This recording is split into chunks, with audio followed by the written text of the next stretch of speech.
It can't be that bad, oh, it can't be that bad, oh, it can't be that bad, oh, it can't be that bad, oh, it can't be that bad. No. Eventually when it happens, you're going to have to say, Alex, you beat me at NBA 2K. And that day will never come. No, Alex. it's good. I'm getting closer. Nice. I'm getting closer and closer. You can beat a dead horse as much as you want, and it's still going to be dead. So you'll always play 2K with me and just never What's a win. video game that Alex for sure can beat you in? NCAA. No. Last time we played NCAA, I beat you, and you know that to be true. No. That's why recall look at his face. He knows it's true. Who's better at shooters? Me. Drinking shooters? I mean, I'm sure you. I don't know. No, me. Yeah. I think I'm just genuinely he can just better throw at more video stuff down his games gullet. Oh, like than shooter Alex. games?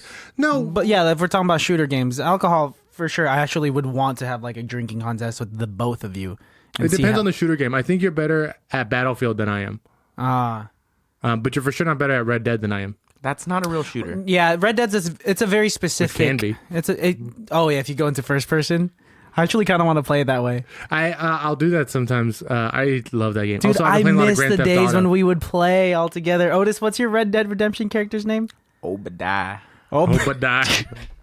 We should play because you love these cowboy names, bro. Because they're the passion you guys have when you say it. You're like Jim West. And then this guy's like Obadiah.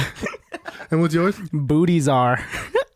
That's the name of your cowboy? No, I'm sorry. No, Baltazar. Booties-are is what I use for every other character that I make. But I did want, because Baltazar's a pretty badass name, and I'm trying to utilize that. You should. Welcome, everybody. Yeah, what's up? Welcome to another episode of ICBTB. What's it called, Otis? It can't be that bad. That's right. Guys. It can't be that bad. Welcome, baddies. Welcome, baddies. Welcome, baddies. Otis, put the mic circle to your face. It looks like it's not picking tilt your... it up. Yeah, you kind of got put like... your gain up a little bit too, but don't be screaming. Don't be screaming at us because... Yeah, because we'll turn your shit back down, okay? All Don't right, ruin I'll this put it to episode. 0. Don't ruin this shit. So okay? Otis has a microphone now. Yes. And we're nervous because he's never had a microphone before. He holds more power in the It's room a lot now. more. I Yeah. have the power. It's weird. We've been telling him that he's going to Also- get this for a while, and he prepared none at all for this. He didn't watch any of them. He at all. watched an episode of He didn't Captain bring his Planet. laptop. He didn't. He's not. He'll be on his phone during the episode, but he'll be like scrolling through Instagram or something. He's not even gonna be. Earlier he said, "Man, you need some pillows on this futon, Yeah, he's dude." gonna sleep here, bro. I'm pretty tired. I had a long day. He's telling me how to prep this podcast room so that he could nap in it during episodes. Son of a bitch. This guy's always saying like, "Yeah, I'm down to fact check." Actually, you're not always saying that. You're probably the most reluctant fact checker. Which is weird that there because is. before we started the podcast, he wanted to be with us the whole time. Yeah, and now it's like I have to like Now that we're actually lawyer doing him it, and into he's it. like, I got like, well- something to do. I gotta go to Walmart. I'm just Not giving even- the people what they want. That's all. But you know what I You do? do hate giving people what they want. What I do like about you, Otis, is that you are brutally honest. You're kind of just like, if I don't want to To a do it, fault. I'm not going to do it. He like you're not trying to give like an excuse. I know a lot of people are just like, I can't make it because I have to go to a cappella practice. That's I guess that's me. I don't know. That's literally only why. you. But that's actually very true. well, There was a time where I was going to a cappella practice all the time. Here's a good anecdote about the honesty of Otis, since this is going to be the Otis episode. Me and Otis have an interesting friendship in the fact that we are good friends. We've been friends for quite a while. Yeah. But we also have a contrasting personalities. So we'll hang out, and then they'll get to be a point where we've just like, yeah, that's enough, Otis, for a while. And then like Otis will reach a point where we'll be like, yeah, that's enough, Alejandro, for a while. Would you say so, Otis? That is very accurate. I was just talking to Christian about this. And so we'll hang out for like a while, like a bunch, and a couple weeks in a row, and Do then we'll puzzles reach our and play limit, and then we'll be games. like, all right, and then we like won't see each other for like a month and a half. Am I just the in-between dude when you guys get tired of each other? It's just like, We well, do. Yeah. since I'm not trying to hang with Otis or Alex we're right hanging out now, with Christian. we're hanging with Christian. Because you're half of both of us put together. I guess so. I've always been like, I'm literally and physically the middleman at the moment right now. And I kind of like this like trichotomy that we got going on. Trichotomy, is that a word? I'm just trying to think of like prefixes. If you Go ahead and check that fact checker. We're gonna jump into Trichotomy. the movie. Let's do that. That's right. We have a podcast about movies, not about Otis. But I guess we could have a podcast about Otis of us just. I don't even like that guy. He makes I me like sick. you, Otis. Stop kissing me. So we watched the movie called The Dilemma. The dilemma. Oh, so. And you said it without me again, dude. Let's try this again. 1, 2, 3. The dilemma. Thank you very much for waiting for me right there. And you recommended this to me like just out of nowhere. You just sent me a screenshot of its scores. Well, and what happened was I was home alone one night and I turned on the television and it was on HBO and it was maybe like 30 minutes into the movie. And I had seen this movie before and I was like, this movie is funny. This movie, yeah. And so I looked it up to see what it was rated and I was like, this is right up the alley. Kevin James. Usually if it's a Kevin Vince Vaughn. James. Let's talk about do it. The Dilemma was released in 2011. It's rated PG-13. It's got a runtime of 1 hour, 58 minutes. A bit long, but it's worth a watch. Definitely worth it. It's got a 5.3 out of 10 on IMDb, 24% on the Rotten Tomatoes, and a 46% on the Metacritic. Yeah. What percentage of Google users, Otis, what do you think? And then I'll guess too, and we'll see who's this movie? 78%. Interesting. Ooh, no, I'm gonna go for a nice 87%. Incorrect. Both of you. It's 73%. 73. Pretty close. Can I say that this might be the lowest Google percent user liking? Yeah, a lot of all of the movies that we've done, which is insane because we've done some pretty bad movies, and this is one of my favorite films that I've reviewed on this podcast. I wonder why this movie didn't get a lot of love. I think it came out at a weird time where I think it just kind of fell under the wire. I'll have to look at what other movies came out around January in 2011. So maybe it was just probably in comparison to the other movies that came out at that time. Okay. But right from the beginning, I loved the people in it. Yeah, it's directed by Ron Howard. It's starring Vince Vaughn, Kevin James, Jennifer Connelly, Winona Ryder, Channing Tatum, Queen Latifah. Like, it's got heavy hitters. Really, some heavy hitters. The movie opens up with a double date. And it's so natural and it's so funny and I like it. You get to know every character. Fantastic. So they're having this discussion. So Vince Vaughn and Kevin James are best friends. Their friendship also reminded me a lot of Us. That's exactly what I was going to say. That's my first note. That's pretty much how this whole episode's going to be. Because I'm Kevin James, right? And I'm definitely Vince Vaughn. No, but I do want to learn their dance that they did. And I think we should do that at parties and stuff Otis like that. is Channing Tatum. Don't you dare. Yum. That's a good one. I do like that pun on his name from This Is the End. But so they're having a date, and the question that they're debating on this double date is, when you're in a relationship with somebody, do you continually get to know them and continually meet this person, or do you get to know everything about them right off the bat? And I'd like to ask you that question, Christian. Do you think when you meet somebody, you know everything you need to know in the first 5 seconds, or do you feel like you meet somebody and you relearn and you learn about them every single time you meet them? No, I think you're constantly learning everything because naturally, we all, as humans, we all have different levels of how much we put out there for people to see. And we might think we know everything about a person within the first few days, first few minutes, first few hours of meeting them. But like that's up to us to know, like, how much do I need to know to be comfortable with this person, to like this person, to love this person. We all have different thresholds. Sure. And that could that depends on like if you're seeking out this person in a romantic sense or in a platonic sense and just like a friendship sense of how much you need to know. And so that's my thing. I think we're too complex and I think it's too cocky for me to say like, no, like I got this person for like the first 10 seconds that I met them, because I constantly find myself getting surprised from like different individuals that I meet throughout life. Like, whoa, I never would expect for you to have said that or for you to have done that. What do you think? Well, I disagree. I think you learn everything you need to know about a person in your first interaction with them. I think in your first interaction with somebody, whether you understand what that interaction is at the moment, or it's not until later do they reveal their true intentions. But that first interaction teaches you everything about a person. In my opinion, I feel that there's a way to that we are constantly crafting this mask, and I think it's like an old Japanese metaphor or whatever, but like we all have different masks and stuff that we wear at different times, you know? Yeah. And this is my work mask, and this is my friend's mask, and this is my people mask. And I think when we first meet people, we don't have a mask on because we haven't quite figured out what mask to wear. It's a very, very small window. Some people have it figured out before they meet you, and so the window is a couple seconds long. Some people don't know what mask they're wearing until they have known you for years. Yeah. But I truly believe that you learn most of what you need to know from somebody within the first 5 seconds of getting to know somebody. Oh, that's interesting. That's interesting. And even to the other side, because this is the kind of person I am, you can use that to your advantage. You can craft that face or that mask to fit what you need to have done. Yeah. Something Vince Vaughn, I think, does very well in this movie. I think what's interesting about this, just like the opening scene of Reservoir Dogs, you learn everything about the characters in the first scene. How Steve Buscemi doesn't believe in tipping and whatnot. So that one's a little bit harder to understand, at least for me it was. But this one I kind of got right off the bat. Vince Vaughn truly knows that, hey, I know what you're going to be like. I know what you're going to do. And I'm going to craft this vision. And I'm going to be this person that you want to see and be right now for you. Kevin James, on the other hand, is a nicer person and is a more thoughtful person in that sense, where he's putting himself more into it and wants to, and you know what I'm trying to say here? Yeah, no, I know. They definitely have that contrast. I know exactly what you're trying to say. And so I think it's very interesting that they have that conversation right off the bat. You know? I rewatched this movie for that intention of trying to figure out what is the point of this opening scene. And I think it was so good. It's such a smart opening scene that a lot of people can watch, and it could just go right over their heads. The significance of that scene. You know, we're getting pretty deep into this. I want to read the synopsis real quick. Yeah, let's get into the synopsis. The synopsis. In case you haven't seen this movie, it's been out for 8 years, and here's the hardest synopsis I've ever seen in my life. Okay, let's hear it. Buckle up, kids. It is: a man discovers that his best friend's wife is having an affair.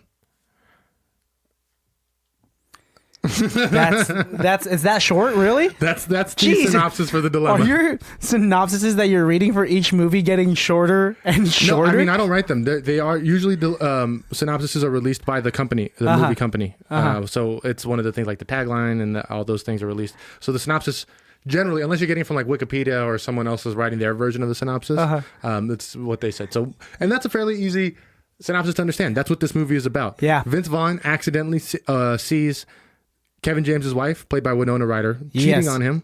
And in then a botanical garden. Huge dilemma. Does he tell his friend? Or does he not? I knew, we're going to jump into this. Yeah. What would you do? If you were to see Melissa, my girlfriend, cheating on me with another guy, and when you're out and about, but we just say we have like something of utmost importance that we need to focus on. Do you tell me immediately and risk me being distracted from like whatever we have to get done, or do you tell me after the big thing is done, when I do have like a clear mind space? Fuck, man, I thought it was an easy dilemma, and I remember anytime I've seen this movie, I've always thought like, that's fucking easy, I know what I would do. But now that you've put all that importance on it, I forget that they have such a crazy deadline. It's high stakes, and that's why he can't tell Kevin James what's going on, is because of their deadline at work. Like if you were to find out later tonight that Melissa was cheating on me, and in 2 or 3 days, you and I had a presentation for Netflix to pitch our our duo comedy show, and like we need to be in the best headspace, and we already for something like this podcast, we already have to like take moments where we do focus, where we do like warm up a little bit before an episode, so that we could just be in the right energy and the right mood to have like a good synergy. I get what you're saying. And it's a deep, complicated question, which at first may seem so simple to answer, and I think it's very particular to the person that you're dealing with. Like if you were to see like Otis's girlfriend cheat on him, like it's all dependent on like how would Otis react if you were to tell him that now, or later. I have made my decision. I would tell you. You would tell me? Yeah, and I would also make a scene when I saw her. I would make a huge fucking scene when I saw her. Knowing you, I know you would just do it right there. It doesn't take much to get my blood to boil. Yeah. If you're my friend for any amount of time. Why did this banana fall off the table?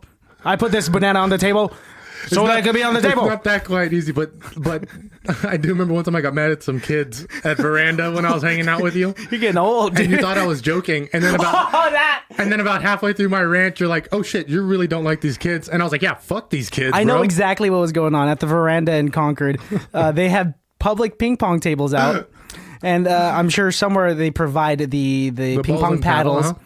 But these kids were so far away from the tables. They were like near the parking lot, smacking the ball around, playing a stupid game. It's like, and it's one thing to be a kid and play with toys, and that's fine. But like, they're gonna fucking lose the ball or break the paddle. We were eating Poke Bowls, and you weren't even enjoying your bowl I had anymore. To stop eating. That's how upset I was. You put your chopsticks back in the bowl, set the bowl down. You were like, "This is what I fucking hate, dude." It is. These kids are gonna lose the balls, and then like they're for everybody. Yeah, no one's gonna be able to play ping pong at the veranda because here's my point. And you're getting me wild. It's not even about the movie anymore. It's about fucking kids. Veranda is a privately owned business, right? So that shopping center is owned by somebody. So they put these things out for people. That means somebody has to go out and buy these paddles and balls every single time that they get lost or destroyed. A private industry isn't going to keep buying the shit if they know that every time that they're just throwing ping pong paddles and ping pong balls away by putting it out here because some dumbass kids aren't playing with it properly. That's my frustration. So you know what they're going to do? They're going to eventually stop buying ping pong paddles and balls and then get rid of the tables, and then we're not going to be able to do that kind of shit anymore. Yeah. And then Veranda's not going to be as much fun as it is anymore because some stupid fucking kids are playing with it inappropriately. I completely agree. That's how some places go to shit because... Exactly. Children ruin everything. Dude, that's my point. This seems like a common theme and mantra that occurs in every other episode. Fucking hate kids between a particular age group. Hang on a second, Christian. What? I'm having an epiphany here. Why don't we use our podcast title and think about it this way? It can't be that bad. These kids can't be that bad. Yeah, some kids. You know what? I'm thinking about it. Those kids were just playing with the ping pong balls. Who gives a shit if they lose a ball or a paddle? It's just frustrating, but you know what? It's not that bad. Yeah. It can't be that bad. It can't be that bad. But you know what can be that bad? If your girl was cheating on you? Yeah, absolutely. And so I can imagine what would you do? If you saw my girl, I'm currently single. Hit me up, ladies. Hey. But when I was in a relationship. Hey, baby. Hey, baby. If you only ever add stuff like that to the podcast, you get to keep your job. Dude, I'm down for you to be like just the ad-libber. If you saw... my ex-girlfriend cheating on me, what would you do? If you guys were still dating at the time, if I saw your ex-girlfriend with someone else at the time, I'd be like, you're just stirring the pot. I guess that's fine. Alex, she moved on. Yeah, that would be the worst. I would never do that. No. Oh, she's with another dude? How tall is he? Does he have bigger hands than me? He's not funnier than me, Em. That is a big deal. I do.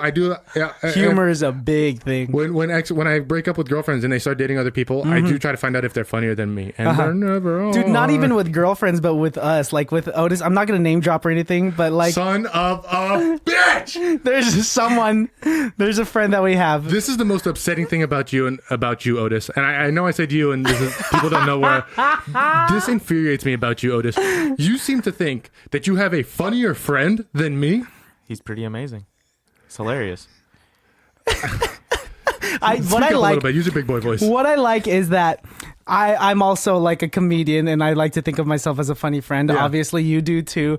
How unbothered I am by this like competition, and I'm fine that Otis doesn't think I'm his funniest friend, but you are so offended that you are not his funniest friend. How am I not your funniest friend, dude? Some people have it, some people don't. It's not just that. It's that I don't have it, bro. Damn, you said it like that. Here's the worst part about it. I don't know if we want to say his name. Go ahead, we can. Okay, so Otis says his funniest friend is Peter Reyes. So shout out Peter Reyes, out in Australia doing big things, playing baseball. Yeah. So we're pulling for you, buddy. I don't know why I got so we're pulling into like... You're so upset, and now you're giving this guy shout out. But here's the thing. But here's why it's so difficult for me. What? Peter is legitimately one of the nicest, funniest guys I've ever met. Thank you. So that's why it's so hard for me to be like... So one time we were all hanging out, and this was right after I had found out that Otis thinks Peter's funnier than me. Mm-hmm. Yeah, I had just found out. And so we're hanging out, and I remember at the end of the night, I think Peter left, and I'm sitting there, and I'm just like, you know what the worst fucking part about this is? Yeah, he is fucking funny. You were with me. You were with me when you did that. Free will argument. We were talking about free will. Oh man, for hours we talked about this. Oh, that fucking night was ridiculous. So we fought for hours. We debated for hours, and then like we came to like a draw because we were like, it's fucking semantics, dude. Well, no, the draw was not to correct you. The draw was there's two camps of thought when it comes to free will, and we were both on separate sides of the two camps. So that's why we called it, because it wasn't that we aren't going to get an answer. The answer is there's two ways to think about it. Yeah. And without knowing what those two groups and classes were, we kind of put ourselves in those groups and we're able to articulate their main points, which is what I thought was the most interesting part about that conversation. So the dilemma. No, we're not going to go into what I wanted to talk about was after that conversation, I was in the car with you because you picked me up. Yeah.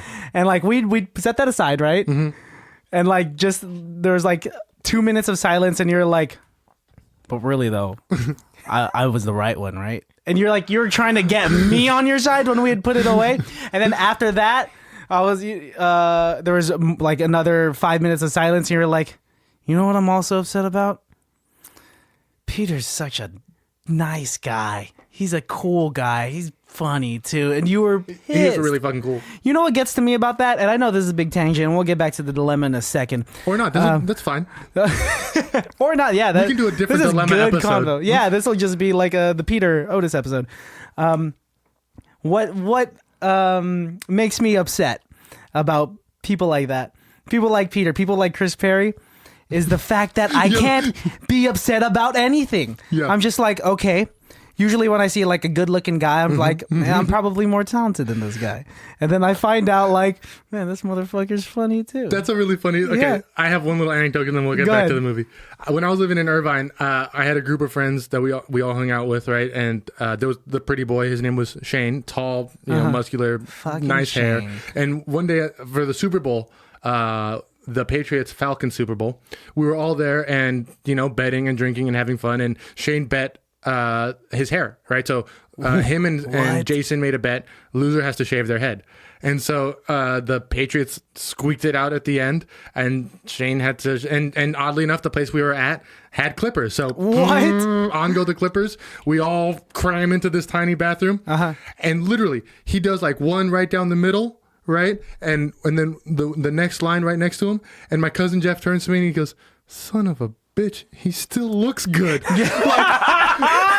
Even with his like weirdly shaved head, he looks better. And then when he did finally like cut all his hair, he did still look really good. All of us were like, "Son of a bitch, dude!" Like if I would have shaved my head, I would have looked weird for a week. If I would have shaved my head, I would look like the best friends to the Spider-Man films. Yeah, but instantly, we were like, God damn it, he still looks good. No wonder he was so confident to make that bet, bro. Dude, I tell Juliet all the time, I'm like, man, I'm so upset at Chris. And she's like, why? I'm like, man, not only is he good looking, but like the pictures he's putting out and the videos. It's a triple threat. Funny and talented. Yeah, dude, get out of here. Leave some for us. So would you tell me if you saw my girlfriend cheating on me?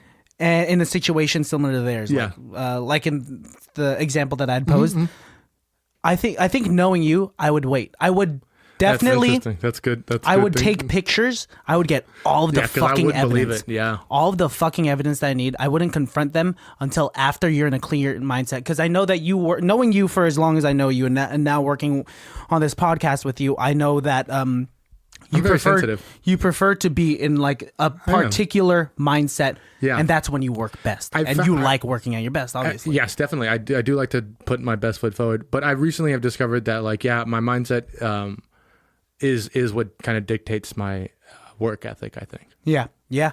And so I completely agree with that. And like that is true with, I would say, a lot of people. Yeah. With me, I need to be in the right mindset. But like you specifically, and you know that about yourself. So me, like, let's say if we're about to record and right before I hit the record button, I'm like, by the way, so-and-so's cheating on you, dude. And go. All right. And welcome to another episode of ICBTB. What? Can we pause this for a second? I'm curious as to what Otis has to say. Otis, what would you do for us? Well, it depends on the person. Like for Alex, I definitely would wait. I think with Christian, I think I could tell him. Right there and then. I think it's a tough one though because I felt the same way. I think I could tell you, Christian, but I do know. Here's the tough part. You're romantic. Yeah. And I think the loss of love to you would be worse for you. Mm-hmm. And the anger that I would feel would be worse for me. Mm-hmm. Right? Like I would be filled with rage. Yeah. And I think you would be brokenhearted. I would be. Yeah. I definitely would be. So I think that's the dilemma. That's the dilemma for me is again, but my thing is the truth shall set you free. You know what I mean? Yeah. Amen. As long as you don't like hide it from me like forever, just like wait until. I preferably would just want you to wait until I'm done with my shit. Yeah. I know that if you were to tell me, I would be devastated, but I have been in situations where I'm just like in a huge conflict, but I have to separate it. Like minutes before an improv show, I'll get like a text and I'll get like shitty news. Yeah. I'll be like, okay, I'll deal with it later. You are really good at putting stuff away like that. I know I'm not as good at that. In fact, I envy, people in my close circle that are able to do that. I think that I'm good at like putting on a happy face, and like I can be when I need to. You worked in a restaurant, dude. Of course you have to. Yeah, and I'm an actor and shit like that. But if you know me, you know what I mean, as deeply as you do, there's no amount of faking that I could do. Like my. She doesn't like when I call her my ex-girlfriend. So Shannon used to say that I have this fake smile that I do, like this forced smile that I do when like I get told off or like when I'm wrong or whatever, and I just kind of like do it to like move on. And like it is. Ooh, can I try to like? Can I try it right now and see if I know? And then I'll show it to you. Like if someone were to offend you, be like. It's not really when they offend me. It's more like when I just want to move on. Like I'm done talking about it. So I guess like after an argument or something. Is when I would do it. Okay. And to be like she would look back at me and I'd be like, "Oh, that's my I don't." You guys already know this one. Yeah. I've probably done it to you. I don't think you've done that to us. You've definitely like when I say like a joke that you think is stupid, but you kind of think it's funny sometimes. But a joke, they're just like. That's fucking stupid, Christian, but you're still kind of laughing. You do shake your head, roll your eyes, and kind of smile and laugh. And, like, don't acknowledge it. No, I can't give you the satisfaction. Just like, but, damn, okay, good to know that if that happens with our girlfriends, that we got each other's backs. So I do want to, let's touch on this movie. I don't care if this episode runs long, because this is good stuff. Good movie. And I did really like this movie. My brother actually was the first person to show me this movie. My brother really liked this movie too, because he likes rom-coms and Vince Vaughn. I'm a huge Vince Vaughn fan myself. Yeah, Vince Vaughn, such a good talker in every single movie that... Smooth talker. Yeah. That's why I think I like him so much, because I envy that quality of him. Yeah, he's so convincing and he's so passionate about what he says.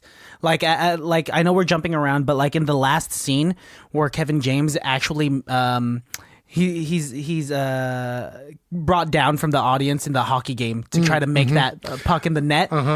He's the best friend that any friend could ask for. He's yelling. He's like, "Hey, you got one shot. You got one shot, and you are not gonna mess this up. You got this." You know, like the support. He was basically. And you think he felt those words? You think he was really? Oh yeah, the way Kevin James is reacting to him in that movie. Because that's the speech from Miracle. That's exactly what they would preface before. That's the speech from Miracle.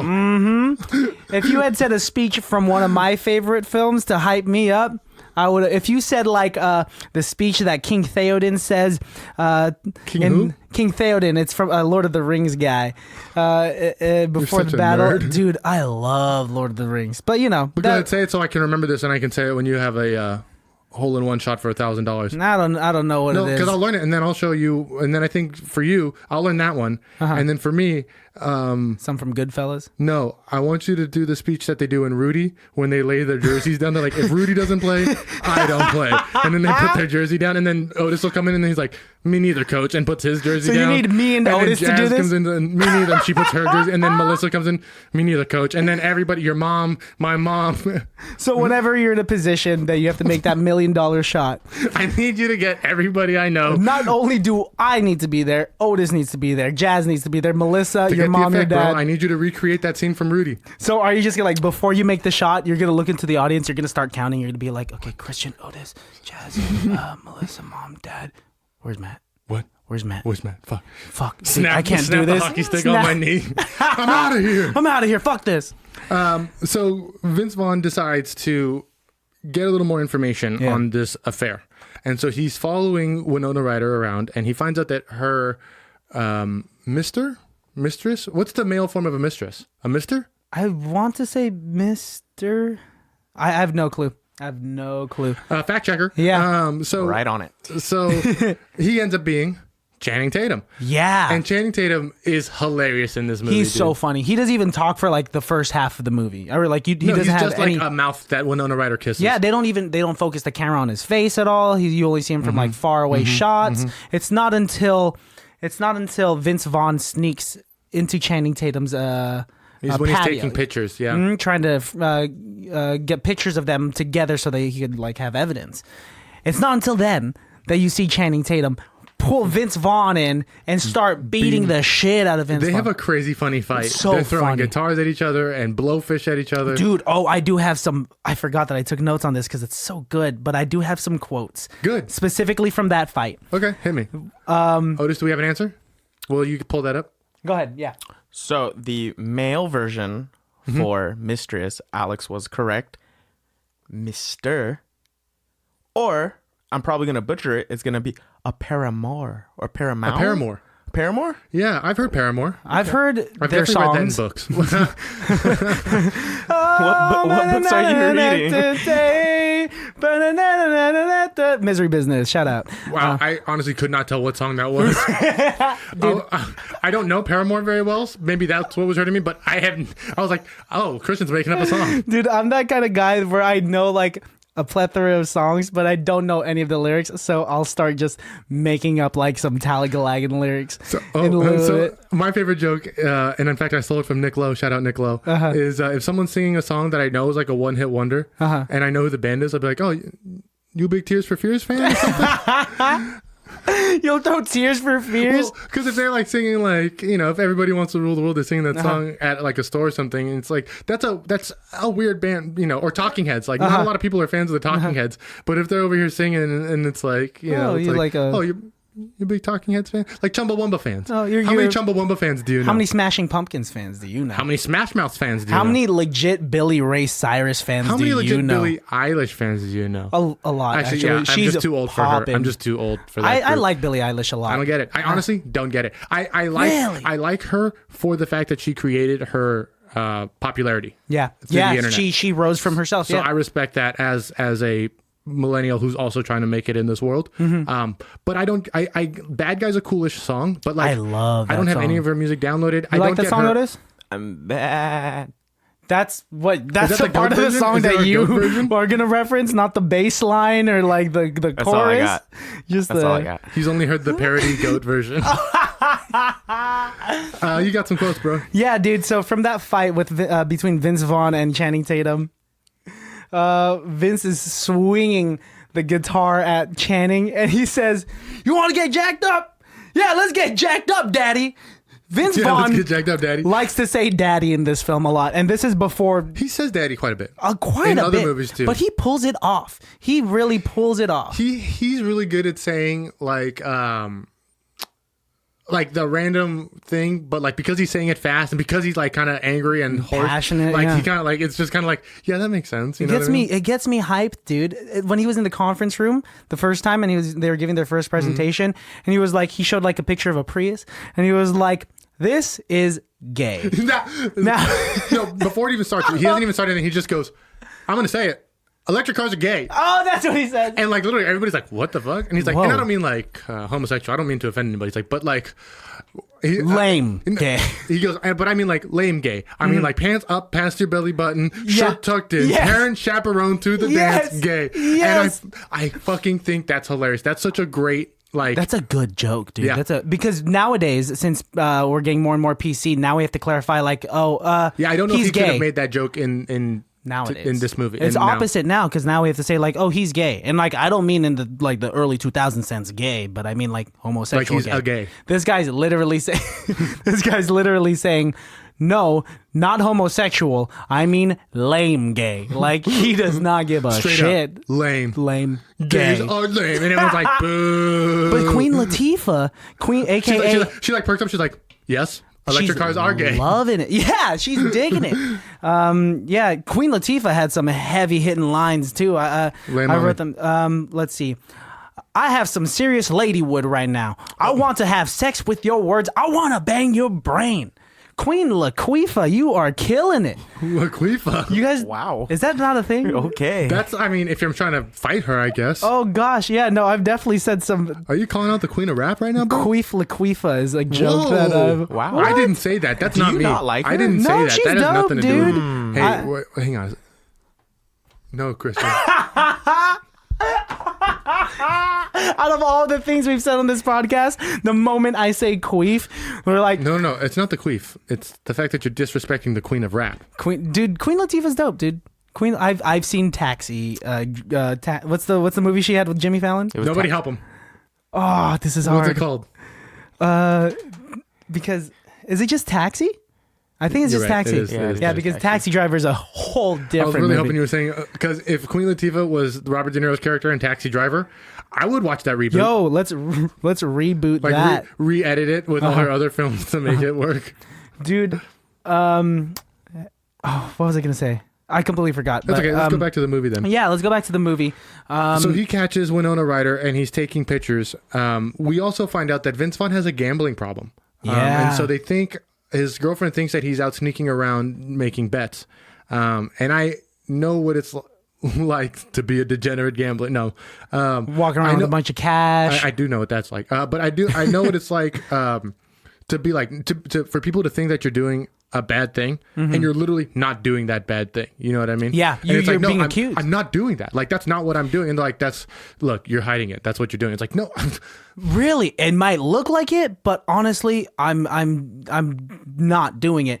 Like in this sense, it's he was doing the sweetest thing, you know. Kevin James and he's Winona trying Ryder. to solve his friend's problem. He's trying to solve his friend's problem. He's trying to plan how he's going to propose to Jennifer Connelly, who can I say Gorgeous. she is gorgeous. Always has been, always will be. I love her. Yeah. She's the one. Was she in Labyrinth? With Yeah, as a David kid. Bowie. Yeah. Crazy dude. David Bowie. So he has the fight with Channing Tatum, leaves the camera there, goes back to pick it up the next day. Kevin James is now following Vince Vaughn because he Yes. thinks he's gambling again. Sees that he has this interaction with a guy who tells Vince Vaughn, "Give me $1,000, I'll give you your camera back." Yeah. Vince Vaughn pays him and leaves, and then Kevin James is like, "Fuck, he's gambling again." So he goes up, knocks on the door. Now he's face to face with a man who's banging his wife, has no idea. No idea. Thinks. And pays the And man. he's like, "Hey man, whatever his debt is, I'll pay you." And then so Vince Vaughn is caught up in an intervention. Jesus and Kevin Christ. James is like, well, "I know you're gambling, dude. I went and paid off your debt." And he's like, "What? what the He's like, fuck? "What are you talking about? Paid off my debt?" He's like, and then there's a knock at the door, and he goes, "I invited your bookie." He's like, "My bookie?" Opens the door. Channing It's Channing Tatum. Tatum. Winona Ryder is also at this intervention, and She's freaking out. loses her shit. Yeah. This movie is really funny for that moment because Such a good scene. especially in 2011, intervention and that show was such a big deal, and like that was such a popular trope to like do the Yeah. intervention and stuff Yeah. like that. And I think they had it really funny where like it all comes, like everyone's shit comes out except for Vince Vaughn's, pretty much. Yeah, really. It's like, hey, they have a legit doctor there, Dr. like Rosenberg or some shit like that, who's I trying think to we've made talk to some him. real progress. He's Yeah, like, "Oh, you this think is- so? Why don't you get the fuck Get out?" the fuck out, dude. And like that was a fantastic scene because another reason why I like this film is because Winona Ryder finally got what she got. You know, they had this interaction maybe like 20-30 minutes before that intervention scene had occurred where Winona Ryder invites Vince Vaughn to like have a cup of coffee with her so that they could discuss how What this is he gonna saw. happen. You know, she's like, she admits it. Yeah, she was with Channing Tatum, but she apparently a few months before Kevin James even met Winona Ryder's character, Vince Vaughn and Winona Ryder had like a drunken night affair, right? Which And she was trying to blackmail him with that. Yeah, I think it's a weird thing to admit. I think, and then Kevin James was really weird about it. But I guess that's what they knew he was going to react like that, so that's what they're defending him from. Yeah. But that's a weirdly Weird. volatile reaction to have to something that. It's crazy. And remember, she tried like even faking like how she would react if he were to tell Kevin James. She starts crying there at the table. She was like, "I'll just tell him that this is your fault and that you've been trying to hit on me and You're you making passes at me. pushed What- me up against the wall." And then she like has like this fake crying moment, which is incredible acting on Winona Ryder's Fucking part. Winona Ryder, Oscar-worthy good. acting. Really? And Yeah. she's like straight faced afterwards. She She, like, wipes the looks down, tears like- off, and she's like, "What are you gonna do, huh?" Like that. What? Yeah, so fucking crazy, dude. Oh, okay. I know a few minutes before we were talking about how their relationship is very similar to like how Yeah, our friendship our is. friendship, and I confirmed that almost immediately when they were at like the networking event for the cars. Okay. And you, or see now I'm switching Vince Vaughn's character with you now. I'm okay with that. Vince Vaughn whispers to Kevin James and points at this like older, important looking guy, saying executive. like, the executive, like, okay, he's dying. No, he just survived a car accident. Oh, he just survived the car accident. I need you to go up to him and give him a hug. Like he's a very touchy-feely person, and it would really make us look good if you were to be like affectionate with him and to give him that kind of affection. And Kevin James is like, "Are you sure? Like, I'm gonna go hug this guy." I don't want to hug this dude. He's like, no, he's gotten really touchy-feely. Mm-hmm. He's like, he'll like it. He'll enjoy it. And why was he doing this? And so, Kevin James goes to go do that. Vince Vaughn is over by the Dodge Challenger, and he strikes up a conversation with the CEO of Dodge, and he's like, "Hey, actually, we've met before. You did a couple jobs for you back in the day." And the CEO's like, "Yeah, I sure, don't really remember you." And Vince Vaughn's like, "That's my partner over there." And as he's saying that, Kevin James is hugging the other guy, the executive from Chrysler. So he's giving him a hug, and he whispers in his ear. He goes, "Your soul was too precious to leave." And then the guy's like, Thank you. Okay, and like separates himself and tries to walk away. Cut to the bar afterwards, and Kevin James is, now the wives are there and they're telling the story, and he's like, "So I'm hugging this man," and they're like, "Why are you hugging him?" And he's like, "Because of the car accident." And Vince Vaughn's like, "Yeah, actually, that didn't happen, buddy. That didn't happen." And he's like, "I'm never gonna believe you again." That was this guy's direct competitor. If it looked like that you had a good relationship with this guy, then you have it good. Boom. Smart tactic, and that's something that you would do to me. And like me being like a nice guy that I am, I'd be like, that makes sense. And I'll go hug this guy. But that's the thing though. I understand why Vince Vaughn couldn't just come out and say it. Yeah. Because if I just come out and say, "Hey, Christian, I need you to go hug this guy so that we can manipulate this guy over here to make it work," you wouldn't like it because I use the word manipulate. You also wouldn't like symbiose. Symbiosing.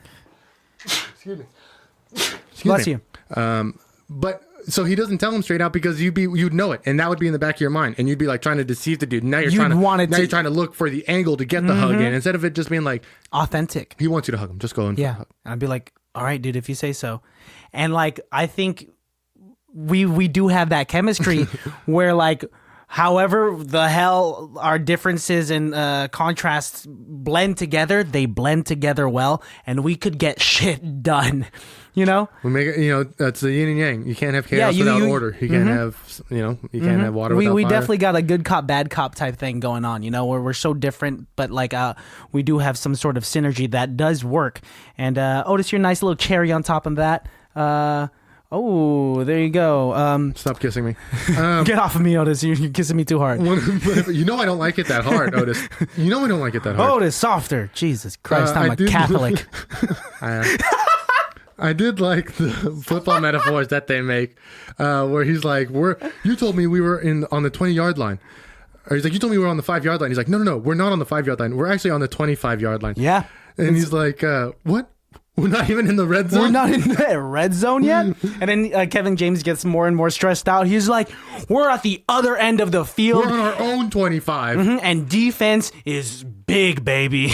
Yeah, I like the football metaphors. You should try and use more football metaphors. I should watch more football, dude. You should. There are too many times at work where people are like walking up to me and they're like, "This game's going on. What do you think?" It's because you're big enough that people assume you watch sports. Yeah. Yeah. Cause when you were fat, they could just assume you were a fat lard. But now that you're kind of buff, people are like, "Oh, that guy likes sports." You get backhanded compliments. They're like, you could easily just say like, "Hey, back when you were fat, blah, blah, blah, blah." But you always have to like sprinkle these small little words and like just run by it like it never happened. Like you just said like, "Yeah, back when you were a fat lard," or like back when you were like a fat shit motherfucker. Like it's like it's such a common thing to say, dude. But then you get away with it because you like cover it up with saying, "But now that you're buff and like all this stuff, and now that you're good looking," it comes from like a truthful but also aggressive place. It's a way to make sure that you don't get too high. I want to keep you nice and humble, bro. You keep my ego attached on a string, and you bring it down like a kite. No. I'll build you back up, but I need to tuck you down just a little bit. Do you have a BPS? Dude, man, I think it's my first tie because I have to give it to both Vince Vaughn and Kevin James because they had duo. just such good chemistry throughout Yeah. the film, and they were very representative of us. That I have to give it to both of them. I'm going to give mine to Ron Howard, the director. Nice. Because this movie is filmed very, it's paced very interestingly. I think you could watch this whole movie without knowing it's a comedy and watch it as a drama. Or you could watch this movie as a comedy, as a black comedy, and think of it as like one of the darkest, driest humors you could get. Yeah. But it's really somewhere in the middle, and it's very well done on both sides. It's not overly hack. It's not overly rom-com without being too horrid love affair. Yeah. Oh, absolutely. It was a good balance of everything. Like you don't have to be a particular fan of any particular genre to enjoy this movie. You could really just sit down, not know anything about it, and enjoy it. If you're a fan of Vince Vaughn, he's doing the Vince Vaughn thing. Yeah. Kevin James is doing the Kevin James thing. Yeah. Winona Ryder is acting up a storm. So good. And Jennifer Connelly is doing the Jennifer Connelly thing, where Yeah. she's like the smart woman who like thinks something's going on, and like That's a Jennifer Connelly thing. that is a for trope, sure, dude. That's her. Everybody's role. playing their character. That's why this movie works so good. They're not trying to be anyone they're not. I did really like Jennifer Connelly and Vince Vaughn's relationship in this movie. Beautiful. I thought there was something funny about how, Kevin James and Winona Ryder have had a long relationship, and it seems like Vince Vaughn has a different girl every couple of months or years or so. But this one, everyone never seems settle, to really yeah. like. Yeah. And they're even like to the point where they're like, hey, Vince, you gotta, they call him Vince Vaughn. Hey, Vince, you gotta Hey, get your Vince. shit together. And he's like, thanks, Kevin James. And then he turns to Jennifer Connelly and lays a wet one on her. One of my favorite scenes was like near the beginning, 10-15 minutes in, like when Kevin James and Winona Ryder talked to Vince Vaughn about proposing to Jennifer Connelly. And like Jennifer Connelly and Vince Vaughn, they're back at their place. They're playing pool. They end up wrestling, and they lay down. They look at each other, and Vince Vaughn has like a very honest question. He's just like, there's no Are they time playing limit pool or on are they this. playing ping pong? It was ping pong. I'm sorry. Yeah, okay. it's Not that it ping pong. matters. Where we were talking about those Way kids at ping different. pong. We love ping pong. And Remember? it comes back around. Well Yep. done. Well done. But So they're playing ping pong. They fall to the ground. He's like, "Yeah, do we have a time limit on this? Like, yeah, is like, this-" are you waiting on me to like propose to you? He doesn't Yeah. say that, but it's very indirect. And I love her response. She's just like, I'm happy right now. I'm happy with what we've got, and I will continue being happy with you. It was a little rough before, but now I feel like we're in a good place, and I like that. That was like a very low pressure answer. There's a lot of women out there that are just like, better put a ring on this finger. And I do want to say, look, we have an interesting way of seeing relationships because we are fairly young, and seeing movies like this where like that's a fairly a very mature relationship. Yeah. Right. They're able to communicate, and they are able to express, for the most part, communicate healthily, successfully. We have a collection of podcast episodes that I like to call the lost tapes, and they're episodes of movies that we watched that weren't quite right, or we want to go back and revisit them.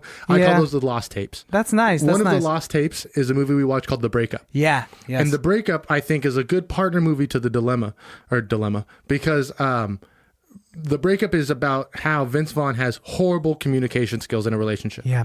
And The Dilemma is where Vince Vaughn has incredible communication skills. to a fault. To a fault. Exactly. Yep. Exactly.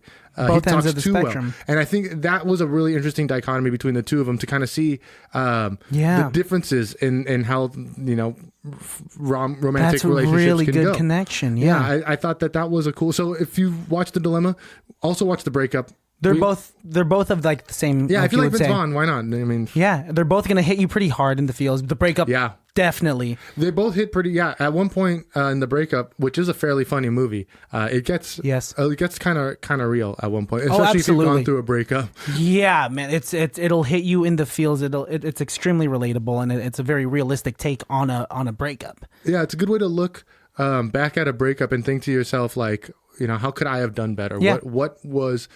It's not like, oh, it's always that person's fault. You can't always blame the other person. Always in breakups, like our narcissistic sides, just say like, yeah, it was definitely this she did this, she did that, she did this. Never like, fuck, I could have done this differently. Yep. And it makes you think that way. And so watching The Breakup is a good way, and Dilemma is a good way to be like, yeah, just communicate, bro. Yeah, and folks, this is why we love movies, because we're entertained, but they fucking teach us lessons. And yes, these are poorly rated movies, and yes, these movies maybe didn't make a bunch of money. In fact, I think this movie, I'm sorry, it was the other one that I'm getting it mixed up with. The breakup didn't make too much money. Huh? It didn't make a bunch of money, but we just recorded a different episode, and I'm getting their budgets mixed up in my head. Yeah.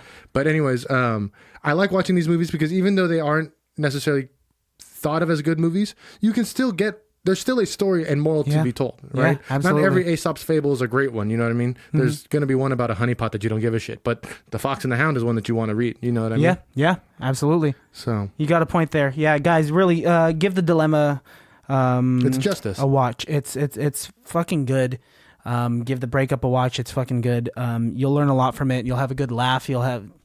There are really good moments. Alex, thanks for suggesting this movie to me. Oh, You did Christian. throw this at me. You were like, dude, watching The Dilemma right now. It's fucking incredible. It's the healthy version of The Breakup. And It I was is- like, I did say yeah? that right off the bat, huh? It You is said the that. healthy I have the breakup. text, yeah. And I'm so glad. And like, I think in the next 10 minutes, I think I was like on lunch and Oh, check it out. yeah, I was like, I put it on and I wasn't thinking much of it because I was like, okay, Kevin James and Vince Vaughn film. And I was like, okay, I'm hooked. I wish my lunch was longer. Fuck. Yeah. That opening scene is great. I'm telling you guys, at least watch the opening scene. Yeah, for sure. Well, I mean, it's We're at we 50 ran. minutes. Yeah, This is by far the longest one. I mean, whatever. We'll snippety and see what happens. yeah, but Yippity yappity, gippity yippity yappity. yappity. Otis, thanks for sticking around and giving us your opinions. You want to plug anything, Otis, before we sign off here? No, I'm good. Good episode. Thanks Guys, for having me. Okay, so follow Otis. He's got a photo page on Instagram. At picsby_op. So we'll plug that for him. Christian's got an Instagram. It's At Christian has asthma. and I have an Instagram. It's call_me Jesus. Yep. Hallelujah, holler back. Hallelujah, holler back. I think that's maybe the most clever I've ever been. Call_me Jesus. And Did I you've say had it that wrong? for a long time. I don't know. Where's the underscore, dude? It's after call. CALL_MEJE. You got it. All right, folks. Till next time. Talk Can't to be you that later. Can't be that bad. It can't be that Bad. bad. Oh, it can't be that And then they're gonna hear it bad. again.